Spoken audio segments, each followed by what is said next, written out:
नमस्कार। मैं associate professor Chandrabhan Meena आप लोगों से निवेदन करता हूं, आप लोगों से अपील करता हूं, आप ज्यादातर घर पर रहें और 2 गज की दूरी बनाकर रहें, मास्क का उपयोग करते रहें और बार बार साबुन से हाथ धोते रहें और सैनिटाइजर का उपयोग भी आप लोग करते रहें। इस महामारी के दौर में आप अपना और अपनों का, सभी का अच्छे से ध्यान रखें। सर्दियां शुरू हो गई हैं, कृपया करके गर्म कपड़े और फालतू फिजूल इधर उधर घूमना आप लोगों की सेहत के लिए ठीक नहीं रहेगा। धन्यवाद। मैं आज आपको रीति मुख्य काव्यधारा की जो प्रमुख परंपरागत कवि हैं, उन कवियों का परिचय और उनकी कृति, उनका काव्य जो है वो आप तक पहुंचा रहा हूं। आप सुनिए। रीति मुक्त काव्यधारा के प्रमुख कवि, और हम सर्वप्रथम जो कवि को पढ़ेंगे या जिनके बारे में हम जानकारी लेंगे वो हैं घनानंद जी। घनानंद जी का जन्म सन 1689 ईस्वी में और देहांत 1739 ईस्वी में नादिर शाह के आक्रमण के समय हुआ। ये साक्षात रसमूर्ति थे और दिल्ली के बादशाह मोहम्मद शाह रंगीले के मीर मुंशी थे। कायस्थ परिवार में जन्म लेने के कारण शिक्षा और संगीत में अपने आप को दखल रखते थे। एक बार बादशाह के सामने कुछ ईर्ष्यालु लोगों ने इनके गायन की प्रशंसा कर दी।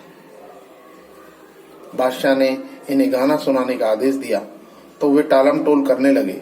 किसी ने कह दिया कि सुजान नामक वैश्या को बुलाया जावे तो ये उनके सामने अवश्य गाएंगे। ऐसा ही हुआ। अपनी प्रेम का सुजान की ओर अभिमुख होकर घनानंद ने इतने तन्मय भाव से गीत गाया कि थोड़ी देर के लिए सभी आत्मविस्मृत हो गए। ईर्ष्यालु लोगों ने बादशाह के कान भर दिए कि आपकी आज्ञा की अवहेलना करके इस व्यक्ति ने वैश्या को सम्मान दिया है। बादशाह ने घनानंद को तत्काल दिल्ली से निष्कासित कर दिया। घनानंद ने अपनी प्रेम का सुजान से भी साथ चलने का आग्रह किया, किंतु उनके इस प्रेम प्रस्ताव को सुजान ने ठुकरा दिया। घनानंद को बड़ा आघात लगा और वो वृंदावन आ गए। यहाँ श्री कृष्ण की भक्ति में लीन तो हुए, किंतु सुजान को ना भूल सके। उनकी सुजान प्रेम ही कृष्ण प्रेम का पर्याय बन गया। अंत तक वृंदावन की पावन रज में ही उन्होंने जीवन यापन किया। इस प्रकार उनका जीवन परिचय रहा। और उनकी जो रचनाएं हैं घनानंद जी की, घनानंद ने 752 कवित्व और सवैये, 1057 पद और 2354 दोहा चौपाइयों की रचना की, जिन्हें कुछ संग्रहों में स्थान दिया गया है। घनानंद जी के ग्रंथों में सुजान सागर, विरह लीला, कोक सागर, रस केली वल्ली, कृपाकंद निबंध मुख्य है। घनानंद के कवित्वों के कुछ संग्रह इस प्रकार हैं। घनानंद कवित्व, सुजान हित, वियोग वेली, इश्कलता, प्रेम पत्रिका, सुजान विनोद, विरह लीला, ये सब ब्रजभाषा की रचना है, किंतु फारसी छंद में रची गई थी। घनानंद जी के निबंध और रचनाएं है तो ब्रजभाषा में, मगर इनकी जो छंद है वो सब फारसी थे। और काव्यत्व की दृष्टि से इन्होंने घनानंद के काव्य में प्राय भावात्मकता, वक्रता, लाक्षणिकता, व्यक्तिकता, रहस्यात्मकता, मार्मिकता और स्वच्छंदता आदि रीति मुक्त काव्य के सभी गुण मिलते हैं। काव्य सौंदर्य और रचना विस्तार की दृष्टि से घनानंद हिंदी के महाकवियों में गिने जाते हैं।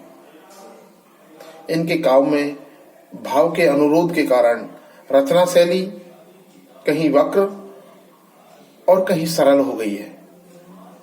कवि की अंतर्मुखी प्रवृत्ति के कारण भावों में सूक्ष्मता और विविधता है, भावों में निराशा और विषाद की गहराई है। कवि प्रेम की असफलता में भी प्रेम मार्ग पर दृढ़ता से चलता रहता है। प्रेम के हर्षावसरों पर अभिलाषाओं का जमघट लगा रहता है। इसी प्रकार वियोग की सैकड़ों अंतर्दशाओं के भी मार्मिक चित्र घनानंद ने अंकित किए हैं। वियोग श्रृंगार में प्रिय के प्रेम में इतनी अधिक तल्लीनता बढ़ जाती है कि भावात्मक संबंध शारीरिक सौंदर्य से हटकर अनुभूति में हो जाते हैं। वियोग में प्राण त्यागने वाले घनानंद की दृष्टि में कायर होते हैं। वो समाज को एक संदेश देते हैं कि जो लोग विरह या जिनका मन कहीं लगने के बाद टूट जाता है या दिल टूट जाता है, उन लोगों के लिए घनानंद जी ने कायर शब्द का प्रयोग किया। वो कहते हैं, हीन बहे जलमीन अधीन कहा कछु मोह अकलानी समाने। हीन बहे जलमीन अधीन कहा कछु मोह अकलानी समाने। नीर सनही को लाए कलंक निराश है कायर त्यागत प्राणी। इस प्रकार उन्होंने समाज को एक शानदार संदेश दिया। नवयुगों को, आने वाली पीढ़ी को ये संदेश उनका, नीर सनही को लाए कलंक निशाह है कायर त्यागत प्राणी। वो इंसान जो कायर है, जो प्राण त्याग देता है प्रेम की पीड़ा में। भाषा शैली घनानंद जी के में भावों की सघनता के कारण अभिव्यक्ति में वक्रता आ गई है। भाषा में लाक्षणिकता के कारण विरोध और वक्रता के गुण स्वतः आ गए।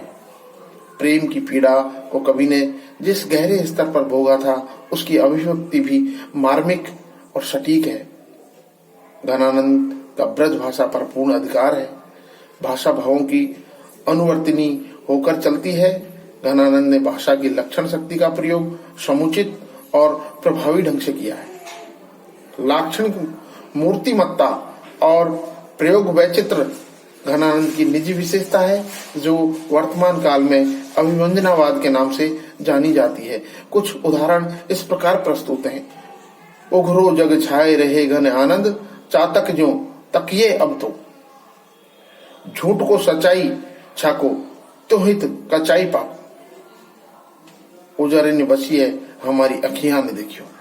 इस प्रकार उन्होंने प्रेम की पीड़ा, संयोग और वियोग दोनों श्रृंगारों का बहुत शानदार वर्णन करके अपने आप को हिंदी का एक महाकवि के रूप में प्रतिष्ठित किया, जिन्होंने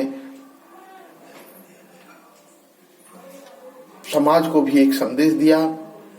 हीन बहे जलमीन अधीन कहा कछुमो अकलानी समाने।